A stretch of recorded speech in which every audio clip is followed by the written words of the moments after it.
In 2016, what did Akufo-Addo say? He said, Nanyiginya. And he said it in Chi, Muso Meje, Nanyiginya. And we tried him. And what happened? Now, his younger brother, the vice president, he too has come again.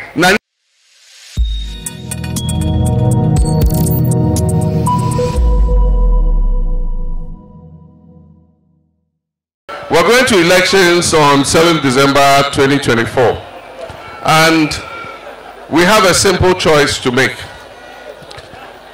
In the Bible, it says, they shall be known by their works, or by their deeds ye shall know them. And so we have a simple task to do. In 2016, we knew the deeds and the works of the NDC, but we had not yet seen the deeds and the works of Akufo-Addo and Bawumia. Now in 2024, we have seen the deeds and works of Akufo-Addo and Bawumia, and we have track records to compare. In Bully, you say, Nanyiginya, try me. Is that also? Nanyiginya.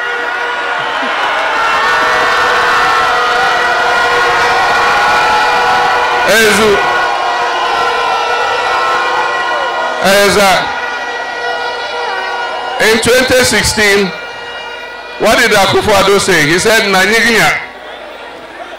And he said it in Chi, Muso Meje, Nanyiginya. And we tried him.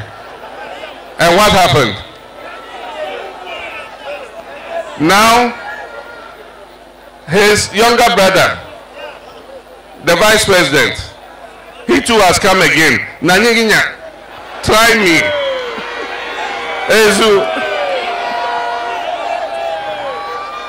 You know, where they have taken Ghana to, the crisis into which they have plunged Ghana, the debts that they have accumulated on the heads of our young people, the situation of hopelessness and unemployment of our young people. This is not the time for Nanyiginya.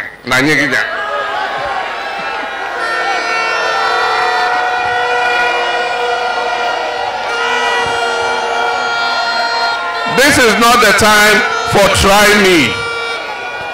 This is the time where we need a safe pair of hands. This is the time where we need an experienced driver. This is not the time when we need a driver's mate. And so, the time is for experience. The time is for expertise. Because the situation in which our country is requires trusted and tried people who can turn our fortunes around. Our young people have no more time to waste on experiments. We don't want any experimental leader to come and say we should try him, and that even after 4 years I don't do well, you can change me. No. The time for experimentation is past. This is the time for trust and experience.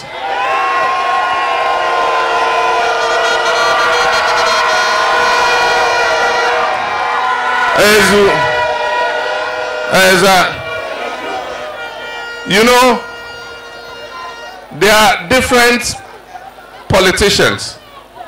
There are truthful and honest politicians, and there are dishonest politicians. There are politicians who will come and tell you what you want to hear in order that they'll get political power.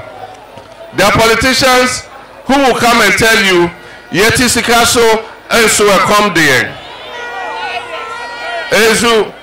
There are politicians who come and tell you, Ghana nye hiamai. There are politicians who come and tell you, we'll give you $1 million per constituency per year. There are politicians who come and tell you, we'll give you 1 district, 1 factory. There are politicians who come and tell you, we'll give you 1 village, we'll give you 1 dam.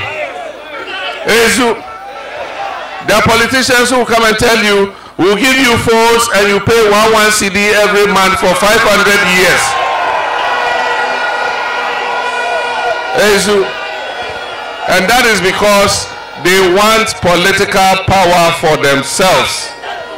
If you want political power to serve the people, you must not tell them lies. And that is why I was brought up to tell the truth always and to be honest. What I can promise the Ghanaian people is I'll use the experience that you gave me, because it was you who made me a deputy minister, made me a minister, made me an MP, made me a vice president, made me a president.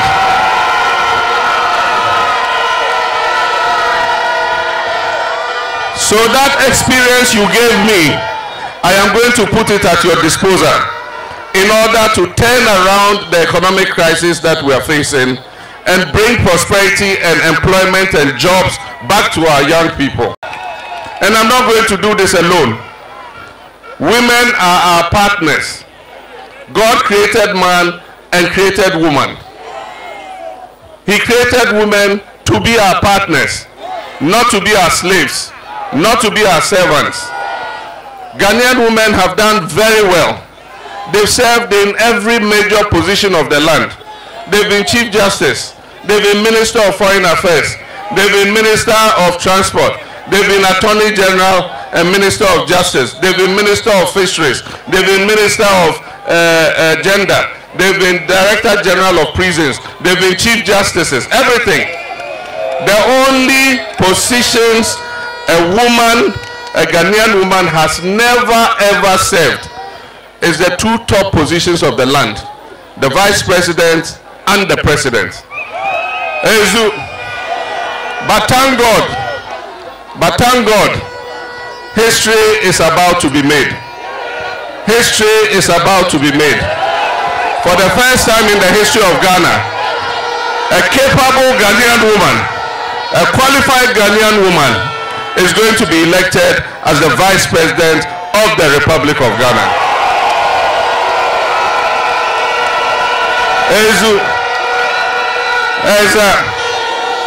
And that woman is Professor Jane Nana Opoku Agyeman.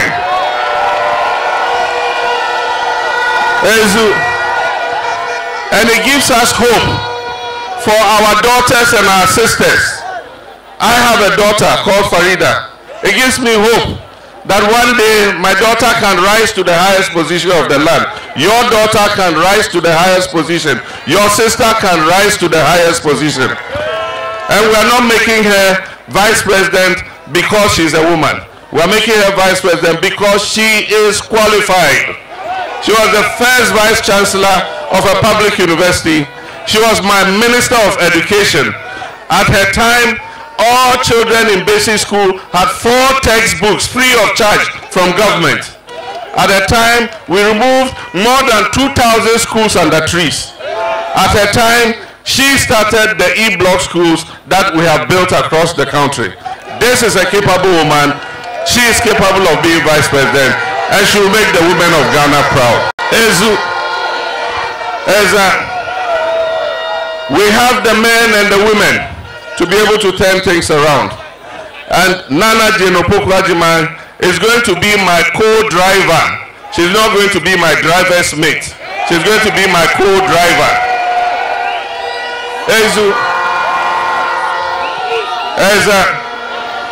While I handle defense, interior, finance, and those other ministries, she will be handling education, health, gender protection, and we will do it together.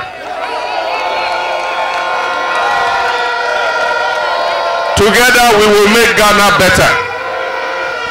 You see, NDC is about infrastructure, and that's why they call NDC the nation builder. Because anytime NDC is in power, we get electricity, we get water, we get schools, we get hospitals, we get roads. Anytime NDC in power, we see development. And so they call NDC the nation builder. But the new NDC government coming in 2025, we're going to continue with infrastructure. I know that there are communities waiting for electricity. I know that we have to finish the Chuchunga Sandima VAC road. I know that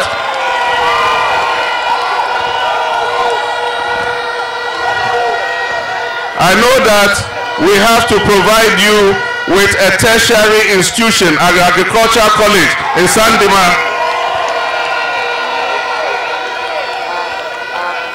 I know that we have to provide you with farmers service centers. We'll bring tractors, plows, harrows, weedicide, fertilizer, and everything that the farmers need to farm. Because if we do that, buisa can feed the whole of this nation. I know that we have to build a rice mill here so that we can process the rice you are producing, and we can give it a nice name, Sandima Agalga rice, and we'll feed it to our students.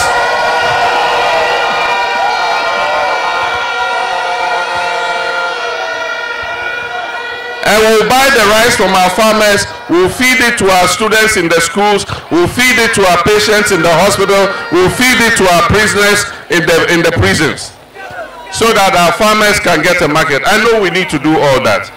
But most importantly, the priority of the new NDC government is to provide you with jobs, jobs, and jobs. To provide you with employment. With the 24-hour economy, we are going to encourage businesses to lengthen their working hours so that they can take on additional employees. Take, for instance, the pharmaceutical industries. They manufacture drugs. If government buys their drugs for our hospitals and we tell them work 24 hours instead of 8 hours, it means that more of our young people will get work to do in the pharmaceutical industry.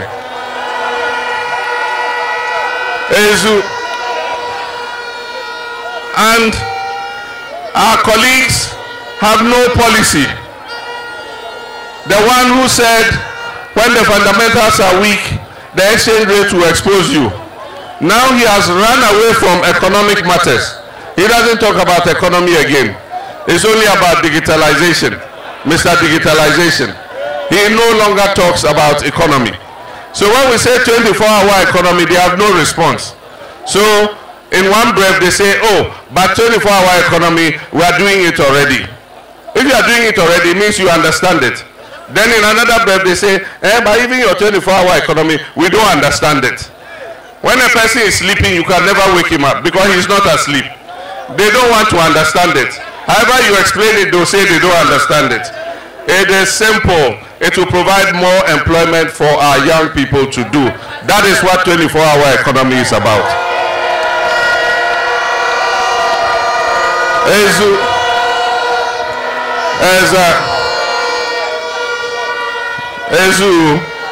And you know, before you can implement 24-hour economy, you have to make sure the country is safe and secure. You can't have armed robbers attacking workers when they are going to work. You can't have armed robbers attacking market women. You can't have armed robbers attacking factories.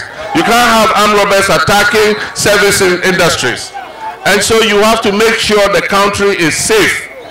And the estimation is that to implement 24-hour economy and make sure Ghana is safe, we need to employ between 25,000 and 30,000 new police officers.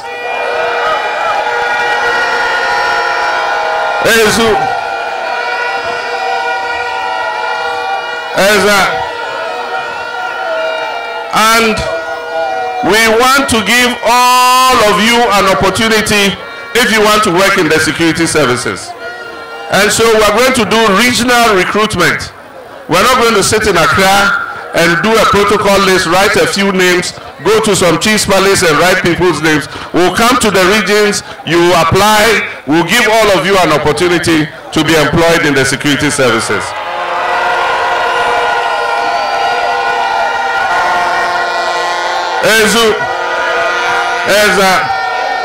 And finally, some people, they don't bring development.